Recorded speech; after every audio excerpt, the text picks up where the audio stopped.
Hello friends और मेरे प्यारे बच्चों, आज की वीडियो में हम लोग बात करेंगे एजुकेशनल डिग्रीज़ के बारे में, जिससे मैं आप लोगों को उनके कोर्स, उसका फुल फॉर्म, उसे कंप्लीट करने में आप लोगों को कितना साल लगेगा, यानी कि उसके ड्यूरेशन, ये भी इस वीडियो में हम लोग डिस्कस करेंगे। एज ए फ्रेंड आप लोगों को इसके बारे में ज़रूर पता रहना चाहिए, किस कोर्स को के बाद आपको क्या चूज़ करना चाहिए, किस कोर्स को कंप्लीट करने में कितना ड्यूरेशन लगता है। सपोज दैट अगर आप किसी से मिलते हैं और वो कहता है कि मैं बीसीए कर रहा हूँ, अगर आपको बीसीए का फुल फॉर्म ही नहीं पता है तो आप कैसे पता करेंगे कि वो किस फील्ड में है। तो फ्रेंड्स, आपको ये सब ज़रूर पता रहना चाहिए। इस वीडियो में हम आपको सब कुछ बताएंगे और ये भी बताएंगे कि किस कोर्स के बाद आपको क्या चूज़ करना चाहिए। तो चलिए हम लोग वीडियो को स्टार्ट करते हैं। एजुकेशनल डिग्रीज़, जिसमें कोर्स आता है, फुल फॉर्म आता है और उसे कंप्लीट करने में कितने साल लगते हैं, यानी कि ड्यूरेशन। फर्स्ट है आईए, यानी कि इंटरमीडिएट ऑफ आर्ट्स, जिसे कंप्लीट करने में 2 इयर्स लगते हैं। बीए, यानी कि बैचलर ऑफ आर्ट्स, जिसे कंप्लीट करने में 3 इयर्स लगते हैं। एमए, मास्टर ऑफ आर्ट्स, जिसे कंप्लीट करने में 2 इयर्स लगते हैं। अगर आप मैट्रिक के बाद कॉमर्स चूज़ करते हो तो आईकॉम, यानी कि आईकॉम का full form intermediate of commerce, इसे कंप्लीट करने में 2 इयर्स लगते हैं। उसी तरह बीकॉम है, जिसका full form bachelor of commerce होता है, जिसे कंप्लीट करने में 3 इयर्स लगते हैं। उसके बाद एमकॉम आता है, जिसका full form master of commerce होता है, जिसे कंप्लीट करने में 2 इयर्स लगते हैं। ठीक उसी प्रकार साइंस अगर कोई लेता है तो साइंस को कंप्लीट करने में कितने साल लगते हैं, उसका भी मैं आप लोगों से चर्चा करूँगी। आईएससी, यानी कि इंटरमीडिएट ऑफ साइंस, जिसे कंप्लीट करने में 2 इयर्स लगते हैं। बीएससी, बैचलर ऑफ साइंस, जिसे कंप्लीट करने में 3 इयर्स लगते हैं। एमएससी, मास्टर ऑफ साइंस, जिसे कंप्लीट करने में 2 इयर्स लगते हैं। ये थी नॉर्मल डिग्री फ्रेंड्स, जिसे सब लोग करते हैं। अब मैं आप लोगों को कुछ प्रोफेशनल डिग्रीज बताऊंगी, जिसे मैं खर्च बहुत होता है, लेकिन उसमें आपको सीट मिलती ही मिलती है, जॉब मिलती ही मिलती है। BBA, bachelor of business administrator, जिसे कंप्लीट करने में 3 इयर्स लगते हैं। एमबीए, मास्टर ऑफ एडमिनिस्ट्रेटर, जिसे कंप्लीट करने में 2 इयर्स लगते हैं। एमबीए के बाद आप बीसीए ज़रूर करें, यानी कि बैचलर ऑफ कंप्यूटर एप्लीकेशन। अगर आपको कंप्यूटर के लाइन में ज़्यादा आप इंटरेस्टिंग हैं तो बीसीए आप ज़रूर से ज़रूर करें, जिसे कंप्लीट करने में 3 इयर्स लगते हैं। उसके बाद आप बीसीए के बाद एमसीए भी ज़रूर करें, जिसे मास्टर ऑफ कंप्यूटर एप्लीकेशन कहा जाता है, जिसे कंप्लीट करने में 2 इयर्स लगते हैं। उसके बाद आता है बीटेक, यानी कि बैचलर ऑफ टेक्नोलॉजी, जिसे कंप्लीट करने में 4 ईयर लगते हैं।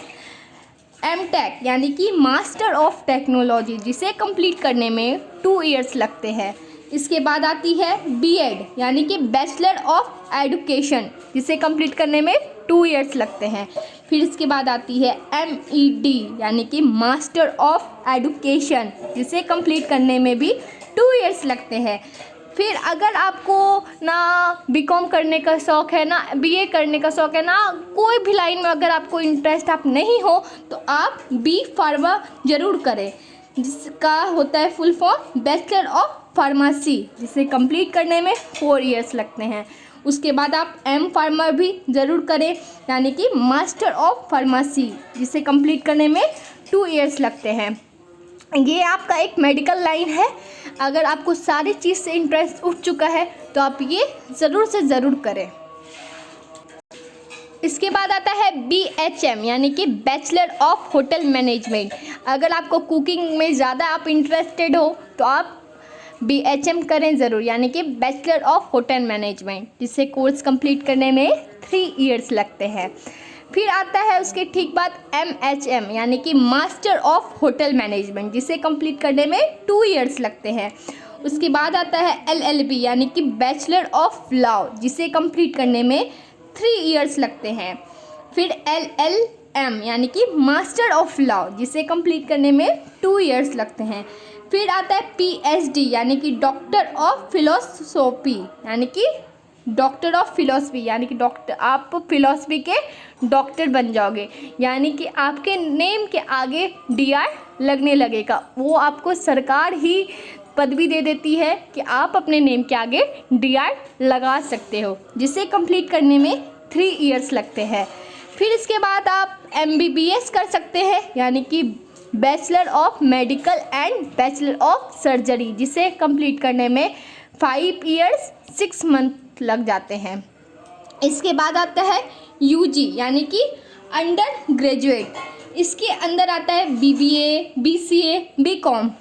अगर आपको कोई बोलता है ना, अगर आप किसी से मिलते हो तो कोई बोलता है ना कि मैं तो अभी UG कर रहा हूँ, जैसे कि UG का फुल फॉर्म ही अंडर ग्रेजुएट होता है, जिसे कंप्लीट करने में 3 इयर्स लगते हैं।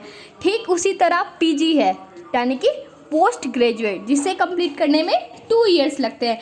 इसके भी अंदर MBA आता है, MCA आता है, MCom आता है। फिर उसके बाद आता है CA यानी कि चार्टर्ड अकाउंटेंट। अगर आप 12th के बाद CA करते हो तो आपको 5 इयर्स लग जाएगा। वही आप अगर UG के बाद करते हो, यानी कि ग्रेजुएट के बाद करते हो, अंडर ग्रेजुएट के बाद, तो आपको 3 इयर्स लगेंगे। उसके बाद आप DCA भी कर सकते हो। अगर आप कंप्यूटर लाइन में आप इंटरेस्ट हो, अगर आप कंप्यूटर लाइन में जाना चाहते हो तो आप DCA करो, डिप्लोमा इन कंप्यूटर एप्लीकेशन, जिसे कंप्लीट करने में 6 से 12 मंथ लग जाता है, यानी कि लमसम 1 इयर्स लग ही जाता है। फिर आता है BArch यानी कि बैचलर ऑफ आर्किटेक्चर, यानी कि जिससे कोर्स कंप्लीट करने में 5 इयर्स लगते हैं। फिर आता है MArch यानी कि मास्टर ऑफ आर्किटेक्चर, जिसे कंप्लीट करने में 2 इयर्स लग जाते हैं। तो फ्रेंड्स, ये थी आज की वीडियो। आप लोगों को मेरी ये वीडियो कैसी लगी हो मुझे कमेंट बॉक्स में ज़रूर बताएं, और मेरी वीडियो को लाइक कर चैनल को सब्सक्राइब करें। तो हम लोग नेक्स्ट वीडियो में मिलते हैं। आज के लिए बस इतना ही। Thank you.